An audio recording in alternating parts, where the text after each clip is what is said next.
Top headlines. ఆంధ్రప్రదేశ్లో NDA పాలనకు 1 సంవత్సరం పూర్తయిన సందర్భంగా విజయవాడలో ఘనంగా వేడుకలు నిర్వహించారు. ఈ కార్యక్రమంలో ప్రభుత్వ విజయాలు, ప్రజలకు అందించిన సంక్షేమ పథకాలు, అభివృద్ధి ప్రాజెక్టులను గుర్తు చేసుకుంటూ నాయకులు, కార్యకర్తలు ఉత్సాహంగా పాల్గొన్నారు. ప్రజాసేవే మా లక్ష్యమంటూ నినాదాలు చేస్తూ పాలనలో సాధించిన పురోగతిని ప్రదర్శించారు. వివిధ శాఖల ద్వారా అమలు చేసిన కార్యక్రమాలను ప్రజల ముందుంచి సేవా శ్రేణులకు ధన్యవాదాలు తెలిపారు. ప్రజల మద్దతుతో మరింత బలోపేతంగా ముందుకు సాగుతామని నేతలు సంకల్పం వ్యక్తం చేశారు. ఎవరైతే ముఖ్యేశారో వాళ్ళు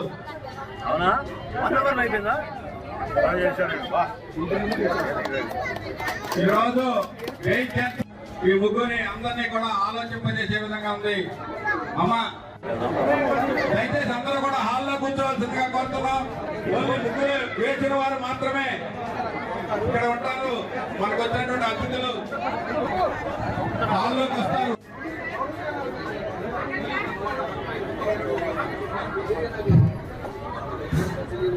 రాష్ట్రానికి దక్కిన మహర్దశకు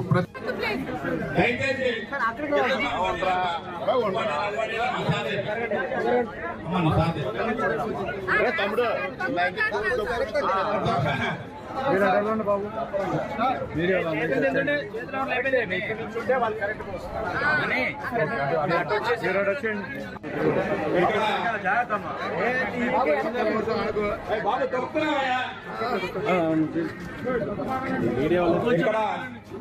తెలుగు సాంప్రదాయం ఉట్టిపడేలా ముగ్గులు వేశారు. ఇక్కడ మన విజయవాడకి ఇరువైపు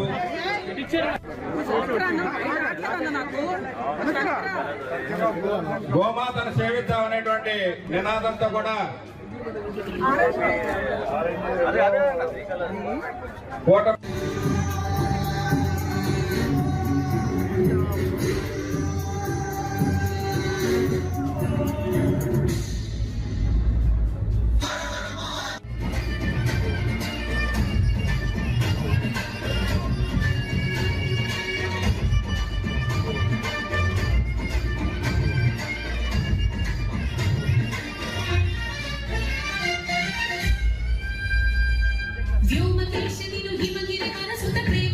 మన నాయకులు నరేంద్ర మానవరావు గారికి, అట్లాగే కేసీఆర్ చిన్ని గారికి, గద్దె రామ్మోహన్ రావు గారికి, డివిజన్ కార్పొరేటర్ అందరికీ కూడా పేరు పేరున ధన్యవాదాలు తెలుపుకుంటూ అమరావతిలో రాష్ట్ర కూటమి ప్రభుత్వం ఏర్పడి ఏడాది పూర్తయిన సందర్భంగా జరిగిన మంత్రివర్గ సమావేశంలో జోష్ వాతావరణం కనిపించింది. సీఎం నాయకత్వంలో ప్రభుత్వ పనితీరుపై మంత్రులు చప్పట్లు కొడుతూ అభినందనలు తెలిపారు. గతేడాది కాలంలో ప్రజలకు అందించిన సంక్షేమ పథకాలు, అభివృద్ధి కార్యక్రమాలపై సమీక్ష జరిగింది. ఎన్నికల్లో ఇచ్చిన మెజార్టీ హామీలను ఏడాదిలోపే అమలు చేశామని మంత్రులు అభిప్రాయపడ్డారు. బల్లలు చరుస్తూ పరస్పరం అభినందనలు తెలుపుకుంటూ కేబినెట్ సభ్యులు ఉత్సాహంగా మాట్లాడారు. పాలనలో పారదర్శకత, ప్రజల నమ్మకాన్ని నిలబెట్టుకున్నామని పేర్కొన్నారు. ప్రజల ఆశీర్వాదంతో మరో 3 ఏళ్ల పాటు అదే వేగంతో ముందుకు సాగాలని సంకల్పం వెలువడింది.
సీనియర్ నేత నారాయణ జనసేన అధినేత పవన్ కళ్యాణ్ పై సంచలన వ్యాఖ్యలు చేశారు. సనాతన ధర్మాన్ని సమర్థిస్తున్న పవన్ ను అరెస్టు చేయాలని డిమాండ్ చేశారు.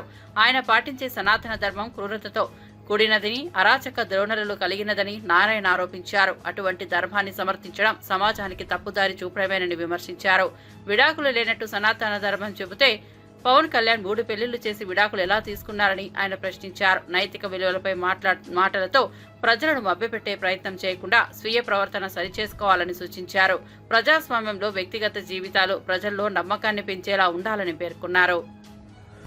సనాతన ధర్మం గురించి పవన్ కళ్యాణ్ మాట్లాడిన తర్వాత నేను దాని మీద కామెంట్ చేసిన మాట వాస్తవం. అయితే నా కొటేషన్ తీసుకుని 3 పెళ్లి అని చెప్పేసి మాట పెట్టుకుని నా మీద విమర్శిస్తున్నారు. నేను దానికి పోలే. సనాతన ధర్మంలో విడాకులు ఉంటాయా? నేను అడిగిన ప్రశ్న అది. సనాతన ధర్మంలో విడాకులు లేదు. ఎందుకంటే ఒకసారి పెళ్లి చేసుకున్న తర్వాత భర్త ఎంత వేధించినా, ఎంత ఏడిపించినా, వాడు ఎంత యథోపనం చేసినా అతనితోనే కాపురం చేయాలి. భర్తని వ్యతిరేకిస్తే ఆయన పాపానికి పోతారు అని, భర్త చనిపోతే చితిమంటల పైన భార్యని కూడా తగలబెడతారు అనేది దాని సారాంశం. అలాంటి సారాంశం నెత్తికెక్కించుకొని పవన్ కళ్యాణ్ మాట్లాడుతున్నప్పుడు మరి విడాకులే లేనప్పుడు మరి మీరు ముగ్గురికి విడాకులు ఇచ్చారని చెప్పేసి ప్రశ్న నేను ముగ్గురు ఒకసారి పెళ్లి చెప్పలే. విడాకులు తీసుకొని పెళ్లి మాట వాస్తవం, అది నాకు ఇప్పుడు తెలుసు. నేను దాని వరకు ఇప్పుడు పోలే. నేను ఫస్ట్ టైం అంటున్నా. సనాతన ధర్మంలో విడాకులు లేనప్పుడు మరి మీకెందుకు అది వర్తిస్తాండి అన్న దాని మీద ఊరికి నా మీద మాట్లాడుతున్నారు. ఇప్పుడు మనం చెప్తున్నాను, అది అరాచకమైనటువంటి సనాతన ధర్మం. అది ఆ ధర్మ వ్యవస్థ మొత్తం వెనక్కి తీసుకెళ్లేటువంటి క్రూరమైనటువంటి చర్య అది. అలాంటి క్రూరమైనటువంటి ఫిలాసఫీని ప్రచారం చేయడం అనేది చాలా ఘోరమైనది. ఇప్పుడు చెప్తున్నా, సనాతన ధర్మాన్ని విమర్శించే వాళ్ళని నిన్ను అరెస్ట్ చేయని చెప్పేసి పవన్ కళ్యాణ్ చెప్తున్నాడు.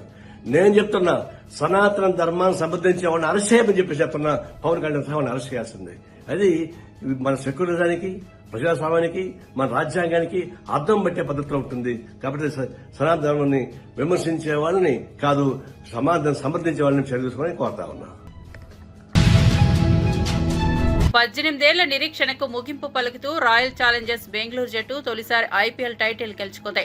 విజేతలుగా నిలిచిన జట్టు ట్రోఫీతో బెంగళూరుకు చేరుకోగా అభిమానుల ఉత్సాహం తారాస్థాయికి చేరింది. ఈ సందర్భంగా కర్ణాటక డిప్యూటీ సీఎం డీకే శివకుమార్ స్వయంగా వచ్చి జట్టుకు ఘన స్వాగతం పలికారు. ఆటగాళ్లను అభినందించి ఐపీఎల్ గెలుపుకు రాష్ట్ర విజయంగా పేర్కొన్నారు. నగరమంతా వేడుకల హోరెత్తింది.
వైసీపీ నిర్వహించిన వెన్నుపోటు దినం కార్యక్రమంలో మాజీ మంత్రి ఆర్కే రోజా వినూత్నంగా నిరసన తెలిపారు. కూటమి ప్రభుత్వం ప్రజల సమస్యలు పట్టించుకోకుండా చెవిలో పువ్వు పెట్టుకుంటోంది అనే అర్థంలో ఆమె చెవులో పసుపు రంగు బంతి పువ్వు పెట్టుకుని నిరసన తెలిపారు. కూటమి పాలనను రెడ్ బుక్ రాజ్యాంగంగా అభివర్ణించిన రోజా ఇది అరాచక పాలనకు నిదర్శనమన్నారు. ఇచ్చిన హామీలను నెరవేర్చని ప్రభుత్వం పదవులు మాత్రం తీసుకుందని ఆరోపించారు. ఈవీఎంలను ట్యాంపరింగ్ చేసి అధికారంలోకి వచ్చారని తీవ్ర వ్యాఖ్యలు చేశారు. ప్రజల కోసం ఏమీ చేయని కూటమి పాలనను ఓటుతో తిప్పికొట్టాలని ప్రజలకు పిలుపునిచ్చారు. మొదటి ఆరైనా చేశాడా అని నేను అడుగుతున్నాను. ఈరోజు చూస్తే చంద్రబాబు నాయుడు ఏరు దాటక ముందు ఏటి మల్లన్న, ఏరు దాటాక బోడి మల్లన్న చందంగా పరిపాలించిన విధానం మనకు తెలుసు. కానీ ఈ రాష్ట్ర ప్రజలు ఎలా నమ్మి మోసపోయారు, అలాగే ఈవీఎంలతో వీళ్ళు ఎలా మ్యానిపులేట్ చేసి ఈరోజు 60,000 90,000 అంటూ అసలు ప్రజలు ఓట్లేని నాయకులంతా గాల్లో గెలిచిపోయిన గాలిగాళ్లే ఎక్కువగా ఉన్నారు ఈ రాష్ట్రంలో. సో ఈ రోజు నేను ఎందుకు ఇది చెప్తున్నాను అంటే, జగన్మోహన్ రెడ్డి గారు ఎన్నికల్లో చెప్పడం జరిగింది, చంద్రబాబు నాయుడు 3 సార్లు ముఖ్యమంత్రి అయినా ఏ రోజు చెప్పిన వాగ్దానాన్ని నెరవేర్చలేదు, పిల్లలిచ్చిన మామనే వెన్నుపోటు పొడిచిన వాడు, జాగ్రత్తగా ఉండండి అని. కానీ ఈవీఎంల దగ్గర మనం ఏం చేయగలం? సో ఈవీఎంలని మ్యానిపులేట్ చేశారు. కొన్ని చోట్ల అమాయకమైన ప్రజలు, రైతులు, మహిళలు కూడా జగన్ గారే ఇచ్చినప్పుడు చంద్రబాబు నాయుడు, లోకేష్, పవన్ కళ్యాణ్ ఇస్తారేమో పవన్ కళ్యాణ్ చెప్పిన మాటలు నమ్మి చాలా మంది ఓట్లు వేయడం కూడా జరిగింది. కానీ ఈ రోజు చూస్తే సూపర్ 6 చేస్తామన్న చంద్రబాబు నాయుడు సూపర్ 6 చేశాడా అని అడుగుతున్నాను. అన్నిటికీ వెన్నుపోటు పొడిచింది నిజం కాదా అని అడుగుతున్నా. ఈ రోజు తల్లికి వందనం ఇస్తానన్నాడు, కానీ ఇవ్వకుండా వెన్నుపోటు పొడిచాడు. రైతుకు అన్నదాత ఇస్తా అన్నాడు, ఇవ్వకుండా వెన్నుపోటు పొడిచాడు. జాబ్ క్యాలెండర్ ఇస్తా అన్నాడు, ఇవ్వకుండా వెన్నుపోటు పొడిచాడు. ఉద్యోగం ఇస్తా ఇవ్వని వాళ్ళకి నిరుద్యోగ భృతి ఇస్తా అన్నాడు, ఇవ్వకుండా వెన్నుపోటు పొడిచారు. అలాగే అధికారులకి ఐఆర్ ఇస్తాను, డిఏ ఇస్తాను అని చెప్పాడు, కానీ ఈ రోజు ఇవ్వకుండా ఎలా వెన్నుపోటు పొడిచారో మనం చూసాం.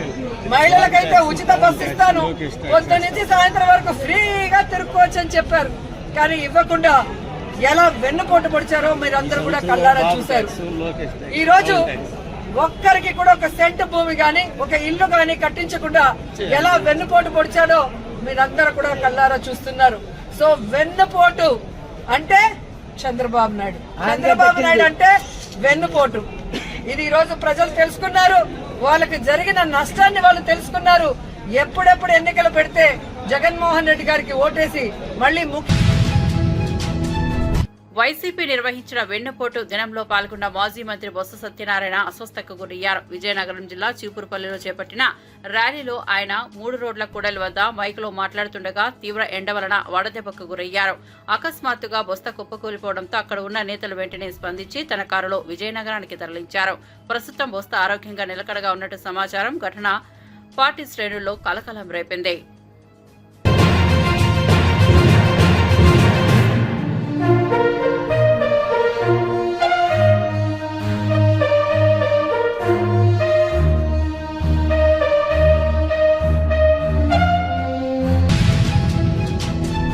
తొమ్మిది నెలల నాటి హామీలు నెరవేర్చని కూటమి ప్రభుత్వంపై మాజీ మంత్రి పేర్ని నాని తీవ్రంగా విరుచుకుపడ్డారు. ముగ్గురు కలిసి ప్రజలను మోసం చేస్తున్నారంటూ ఆరోపించారు. జగన్ కంటే ₹1 ఎక్కువ ఇస్తామని చెప్పిన వాళ్లు ఇప్పుడు ప్రజలే మోసపోయారు. జగన్ తీసుకున్న అప్పులు తానే తీర్చుతానన్న చంద్రబాబు ఇప్పటి వరకు 12 నెలల కాలంలో 1.51 లక్షల కోట్ల అప్పు చేశారని విమర్శించారు. ఉచిత బస్సు వాగ్దానం తుస్సైందన్నారు. సంక్రాంతిలోపు రోడ్లు పూర్తి చేస్తామని చెప్పినా నేడు రోడ్లపై నడవలేనంత దుస్థితి ఉందని ఆగ్రహం వ్యక్తం చేశారు. పూర్తయిన పనుల బిల్లులు రావడం లేదని, ప్రజల సంక్షేమ పథకాలకు ఖజానా ఖాళీగా ఉందని చెప్పే ప్రభుత్వం తమ కోసం ప్రత్యేక విమానాల్లో తిరుగుతోందని లోకేష్, పవన్, చంద్రబాబులపై ఆరోపణలు గుప్పించారు. మళ్ళీ ఎమ్మెల్సీలు మొత్తం అంతా కూడా బ్రాందీల్లో మునిగి తేలుతున్న పరిస్థితులు ఇవాళ ఈ రాష్ట్రంలో ఉన్నాయి. బ్రాందీ వ్యాపారంలో ఈ చెయ్యట్టని ఒక్క ఎమ్మెల్యే ఉన్నాడా అంటే ఎవడు ఒక్కడ కూడా, ఆఖరికి ఈ ఎమ్మెల్యేతో సహా ఎవడు బ్రాందీ వ్యాపారం వాసన చూడకుండా ఒక్కడ లేకపోవటం అనేది మన దౌర్భాగ్యం. ఇవాళ ఇన్ని మాయమాటలు చెప్పి, ఇన్ని మోసాలు చెప్పి వీళ్ళు పబ్బం గడుపుకోవటం, ఆఖరికి ప్రజల్ని మోసం చేయడమే కాదు, దేవుణ్ణి సనాతన ధర్మం అని, జగన్మోహన్ రెడ్డి మీరు క్రిస్టియన్, మేము హిందువులు అని వాగినటువంటి చంద్రబాబు నాయుడు కూడా ఇవాళ సాక్షాత్తు రాష్ట్రంలో ఉన్నటువంటి ప్రతి దేవుడి ఆలయాన్ని కూడా దోచేసేటువంటి కార్యక్రమానికి తెరలేపుతున్నారు. మొన్న నోటిఫికేషన్ ఇచ్చారు. ఏమని ఇచ్చారంటే, నెల రోజుల్లోపు మీకు అభ్యంతరాలు ఉంటే చెప్పండి, మేము చట్టం తేబోతున్నాం, దేవుడి ఆస్తులన్నీ కూడా ఈ రాష్ట్రంలో ఉన్నటువంటి ప్రతి హిందూ దేవుడి ఆస్తిని కూడా నామినేషన్ పద్ధతిలో నామినల్ అంటే చిన్న డబ్బుల అద్దెకి 99 ఏళ్ళు అద్దెకి ఇవ్వటానికి అభ్యంతరాలు ఉంటే తెలపండి అని చెప్పని ఇప్పుడు ఈ కార్యక్రమానికి తెరలేపాడు. అంటే వారి వంది మాగదులకి, వారికి చందాలు ఇచ్చిన వాళ్ళకి, వాళ్ళు జెండా మోసిన ఎమ్మెల్యేలకి వీళ్ళందరూ కలిసి దేవుడి ఆస్తులన్నీ కూడా ఎత్తేటాకి వాళ్ళ పథక రచన చేశారు. అంటే జనాన్ని మోసం చేయటంలో జనాన్ని వదలరు. ఓట్లు ఎంచుకునేప్పుడు అన్ని మతాలు మాయ అన్నారు, క్రిస్టియన్లు మేమే అన్నారు, ముస్లిమ్స్కి మేమే అన్నారు, టోపీ పెట్టుకున్నారు. ఇవాళ వచ్చి మేము హిందువులకి మాత్రమే నాయకులు అని చెప్పి సిగ్గు లేకుండా ఇవాళ మాట్లాడుతున్నటువంటి పరిస్థితులు మనం చూసాం. ఇవాళ నిజంగా ఏ రాజకీయ నాయకుడికి రాకూడనటువంటి దుస్థితి చంద్రబాబు నాయుడికి వచ్చింది, పవన్ కళ్యాణ్కి వచ్చింది. మొన్నటి దాకా మోడీని, వాళ్ళ భార్య గారిని, అందరినీ బూతులు తిట్టిన వీళ్ళు ఇవాళ సాష్టాంగ నమస్కారం పట్టేటువంటి దౌర్భాగ్యం. టెస్లా సీఈఓ ఎలాన్ మస్క్ తండ్రి ఎరోల్ మస్క్ అయోధ్యకు చేరుకుని శ్రీరామ జన్మభూమి ఆలయాన్ని సందర్శించారు. ఈ పర్యటన ప్రస్తుతం జాతీయ, అంతర్జాతీయ మీడియాల్లో వార్తల్లో నిలిచింది. ఇటీవల ప్రారంభమైన రామ మందిరం దేశీయ ప్రముఖులతో పాటు విదేశీయులకు ఆధ్యాత్మిక కేంద్రంగా మారుతోంది. అయోధ్యకు వచ్చిన ఎరోల్ మస్క్ ఆలయ ప్రాంగణాన్ని పరిశీలించి రాముని వైభవాన్ని ఆస్వాదించారు. శ్రీరాముని పట్ల ఆయన ఆసక్తి వ్యక్తం చేయడంపై హిందూ ధార్మిక వర్గాలు హర్షం వ్యక్తం చేశాయి. ఇది భారతీయ సంస్కృతి, హిందూ ఆధ్యాత్మికత విశ్వవ్యాప్తమవుతున్న సూచనగా విశ్లేషకులు భావిస్తున్నారు. We have a lot of Indians in my country, where I come from, so I know the Indian culture, and coming here just reinforced it. Very good culture, very kind people, full of love, decency, probably the nicest people you could ever meet. Sir, what are your business plans in India? Well, we have a few small plans which are slowly being looked at. Yes. Sir, what do you think about India-America relations in future? I think they'll be very good. Very good. Two good leaders.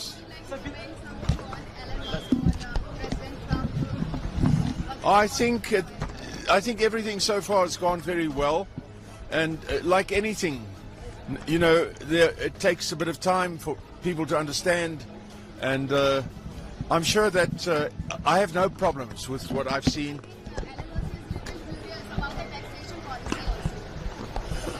Well, you know, people are trying to improve things everywhere, so let's give them a chance. Give them a chance.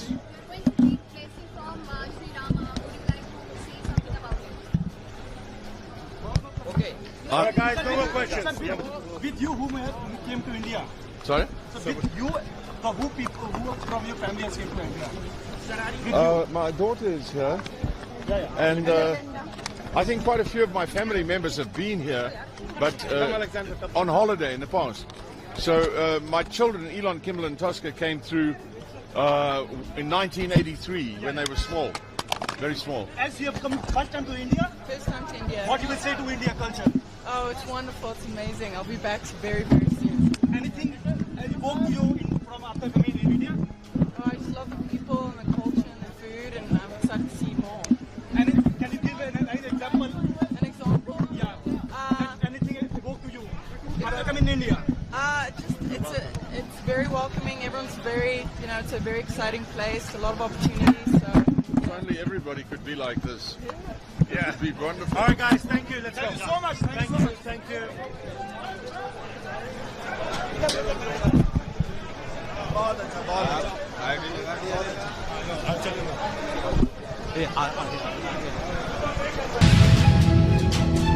Tirupati జిల్లా చంద్రగిరిలో YSR Congress party శ్రేణులు బెండుకోటు దినాన్ని పురస్కరించుకుని భారీ rally నిర్వహించారు. Tower clock నుంచి తహసీల్దార్ కార్యాలయం వరకు వేలాది మంది కార్యకర్తలు పాల్గొన్న ఈ ర్యాలీ ప్రదర్శనగా మారింది. కూటమి ప్రభుత్వం చేస్తున్న అరాచకాలు, నెరవేర్చని హామీలు, అమలు చేయని సంక్షేమ పథకాలపై చంద్రగిరి ఇన్ఛార్జ్ చెవిరెడ్డి మోహిత్ రెడ్డి ఆగ్రహం వ్యక్తం చేశారు. ప్రజల మద్దతుతో వచ్చామన్న కూటమి ప్రభుత్వాన్ని ఓటుతో తిప్పికొట్టాల్సిన అవసరం ఉందని ప్రజలకు పిలుపునిచ్చారు. సంక్షేమం మరిచిన పాలకులకు ప్రజలు గుణపాఠం చెబుతారని అన్నారు. ఈరోజు ఈ కార్యక్రమానికి ముఖ్య ఉద్దేశం, ఈరోజు కూటమి ప్రభుత్వం ఏర్పాటయ్యి 12 నెలలు అయింది. అంటే అక్షరాల 1 సంవత్సరం. జూన్ 4వ తేదీ వాళ్ళు ప్రజలు మ్యాండేట్ ఇచ్చారు. ఈరోజు 2025 జూన్ 4వ తేదీ. మనం ఒక్కసారి చూస్తే ఇచ్చిన హామీ ఏ ఒక్కరు కూడా పూర్తిగా చేయకుండా ప్రజల్ని ఏ విధంగా మోసం చేస్తున్నారో ప్రజలంతా అర్థమైంది.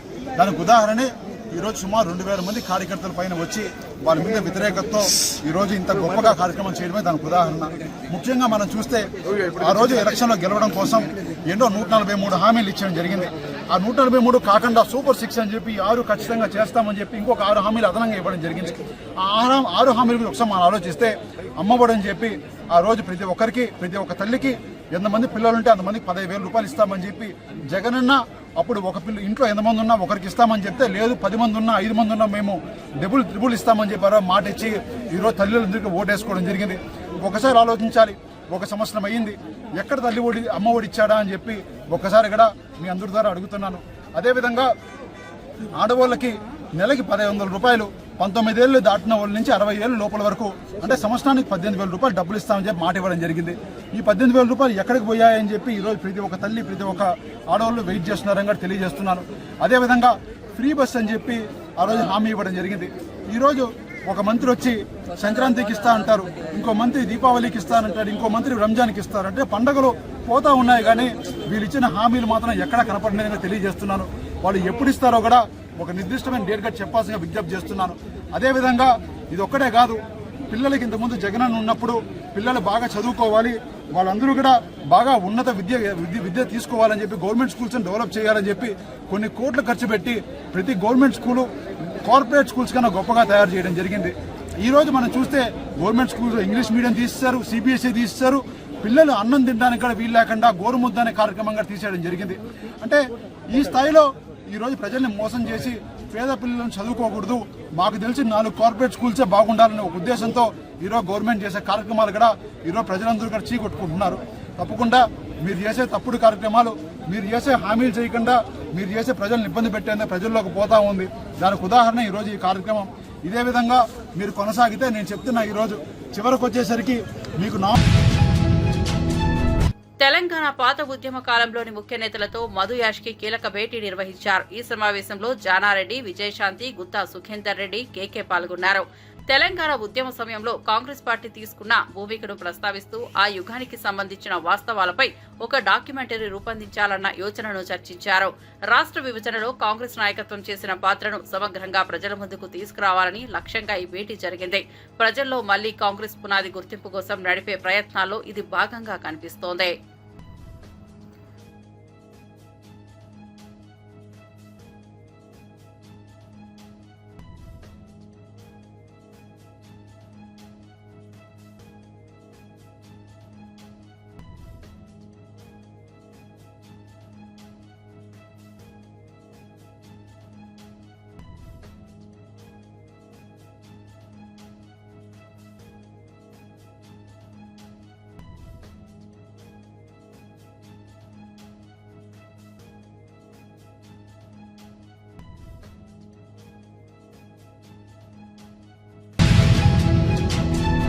విజయ పరేడ్ సందర్భంగా భారీగా జనం హాజరయ్యారని, దాంతో సన్మాన కార్యక్రమాన్ని 10 నిమిషాల్లోనే ముగించాల్సి వచ్చిందని కర్ణాటక డిప్యూటీ సీఎం డీకే శివకుమార్ తెలిపారు. లక్షలాది మంది ప్రజలు పాల్గొన్న నేపథ్యంలో నిర్వాహకులు వ్యూహాత్మకంగా వేడుకలను కుదించారని వివరించారు.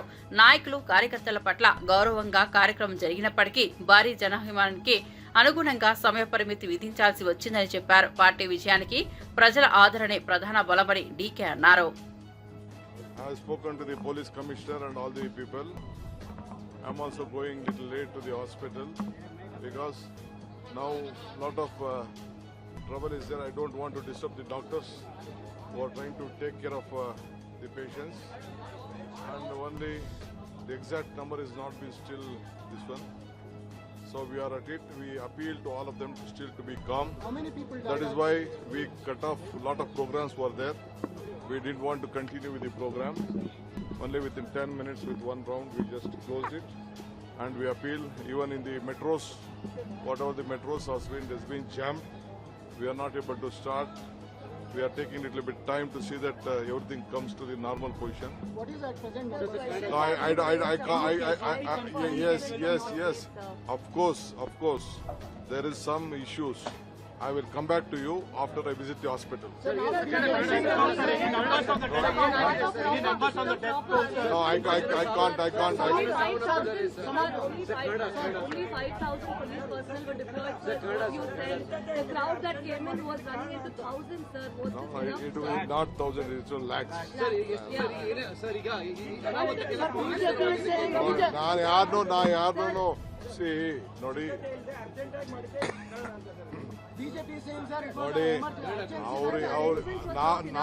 ನಾವು ಏನ್ వేములవాడ దేవాలయంలో కోడెలు వరుసగా మృతి చెందడాన్ని మాజీ మంత్రి హరీష్ రావు తీవ్రంగా ఎద్దేవా చేశారు. భక్తుల మనోభావాలు దెబ్బతింటున్నా ప్రభుత్వానికి చీమ కుట్టినట్లు కూడా లేదని విమర్శించారు. ప్రభుత్వ నిర్లక్ష్యం వల్లే కోడెలు చనిపోతున్నాయని, కనీస స్పందన చూపకపోవడం దారుణమన్నారు. దక్షిణ కాశీగా పేరొందిన వేములవాడ ఆలయంలో ఈ స్థాయిలో అమానుష పరిస్థితిలో ఉండటం బాధాకరమని పేర్కొన్నారు. ప్రభుత్వం చేతకాకపోతే కోడెల సంరక్షణ బాధ్యత బీఆర్ఎస్ పార్టీకి అప్పగించాలని డిమాండ్ చేశారు. కోడెలు మరణించడం ఇది చాలా దురదృష్టకరం. ఇది రాష్ట్రానికి అరిష్టం. దీనివల్ల భక్తుల మనోభావాలు కూడా బాగా దెబ్బతింటా ఉన్నాయి. రోజు కోడెలు చనిపోతున్నా కూడా ప్రభుత్వం లో కనీసం చలనం లేదు, ప్రభుత్వం పట్టించుకోవడం లేదు. ఒక వారం రోజుల్లో 26 కోడలు మరణించాయి. మరికొన్ని కోడలు అనారోగ్యం పాలై చావు బతుకుల్లో కొట్టుబిట్టాడుతా ఉన్నాయి. అయినా ప్రభుత్వం వాటిని రక్షించే ప్రయత్నం కూడా ఈరోజు చేయడం లేదు. రేవంత్ రెడ్డి గారు ఇప్పటికే దేవుడి మీద ఒట్టు పెట్టి 15 ఆగస్టు కల్లా రుణమాఫీ చేస్తానని చెప్పి మాట తప్పడం వల్ల ఇవాళ తెలంగాణకు శాపంగా మారింది.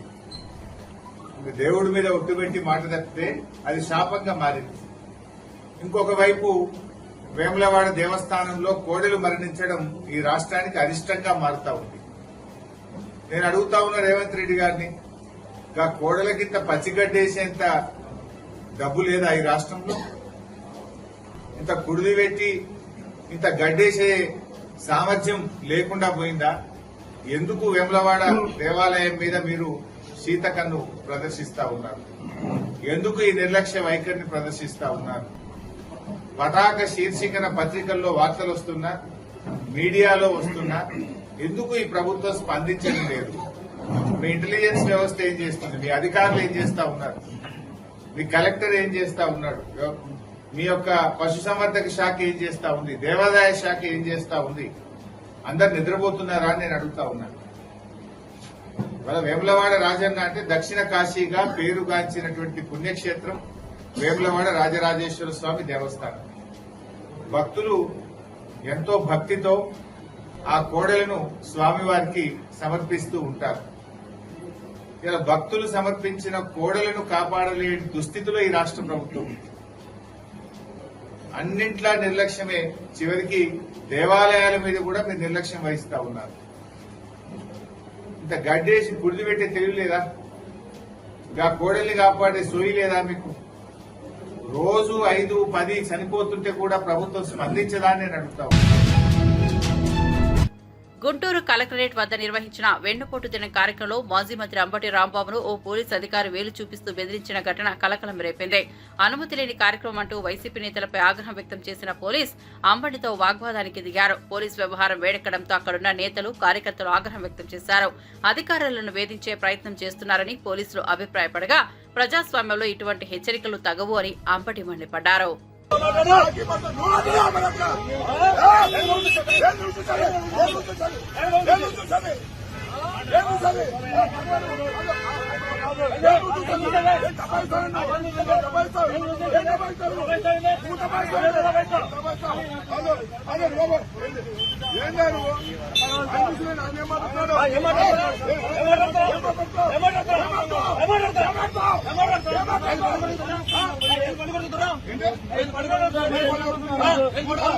నువ్వు